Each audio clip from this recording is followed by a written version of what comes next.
আজকে আমার সাথে আছে খুবই মিষ্টি মেয়ে ফাইজা এবং ফাইজা এসেছে তার মায়ের সাথে। তিনি হচ্ছেন শ্রাবণী ফেরদৌস, তিনি একজন নাট্য নির্মাতা। কেমন আছে ফাইজা? খুবই ভালো।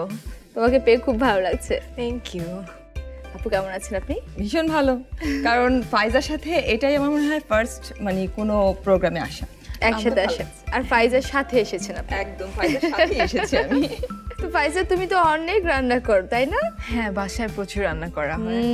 আজকে তুমি আমাদের কি রান্না করে খাওয়াবে? আমি এবার জুস বানায় খাওয়াচ্ছি। আচ্ছা, কি দিয়ে বানাচ্ছো? টক দই আর আম। তুমি প্রস্তুত হয়ে নাও।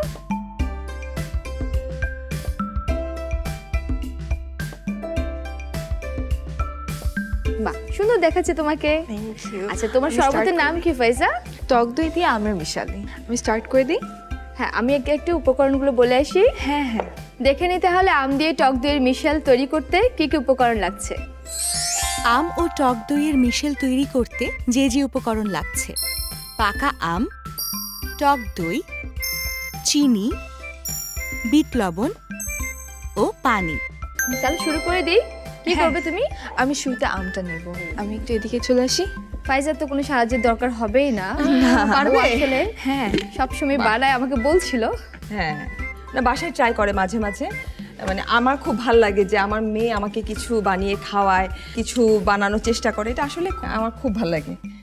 এখন আমি টক দইটা দিয়ে দিলাম। ঠিক আছে। আপু, আপনি তো খুব ব্যস্ত থাকেন, যখন আপনার ব্যস্ততা শেষে বাসায় আসেন আর ফাইজা একটা মজার খাবার রান্না করে রাখে, কেমন লাগে আপনার? ভীষণ ভালো, আসলে ভীষণ ভালো। সন্তানদের কাছে মানে ছোট ছোট কিছু পেলেও না অনেক বেশি আত্মতৃপ্তি লাগে যে হ্যাঁ, আমার বাচ্চাটাকে আমি মনে হয় কিছু শেখাতে পারছি।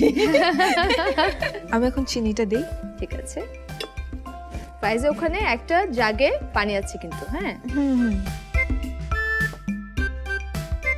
ফাইজা, তোমার পছন্দের ফল কি? আমার তরমুজ আর লিচি। তরমুজটা কিন্তু অনেক ভালো লাগে। হ্যাঁ, আমি বাবার সাথে বসে বসে তরমুজ খাই। আমাদের একদম কম্পিটিশন হয়েছে। কে জিতে কম্পিটিশনে? আমি। ও বাবা।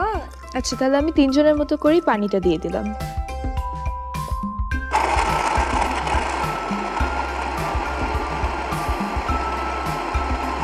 সহজ রেসিপি, কিন্তু খেতে আসলেই অনেক অসাধারণ, পুষ্টিকর। পুষ্টিকর হয়ে গেছে।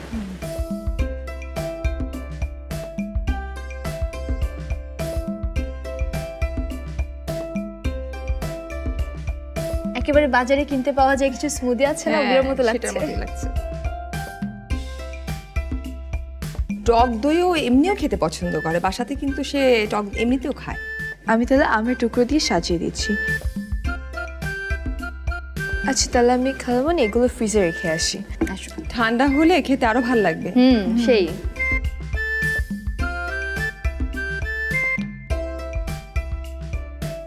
দেখে নি তাহলে আরেকবার কিভাবে তৈরি করতে হবে আম ও টক দইয়ের মিশেল। ব্লেন্ডারে টুকরো করে কাটা পাকা আম, টক দই, চিনি, বিট লবণ এবং পানি দিয়ে ভালো করে ব্লেন্ড করে নিতে হবে। এরপর একটি গ্লাসে ঢেলে পরিবেশন করতে হবে সুস্বাদু আম ও টক দইয়ের মিশেল। বানাই মজার খাবার মা বাবা আর আমি। দুরন্ত।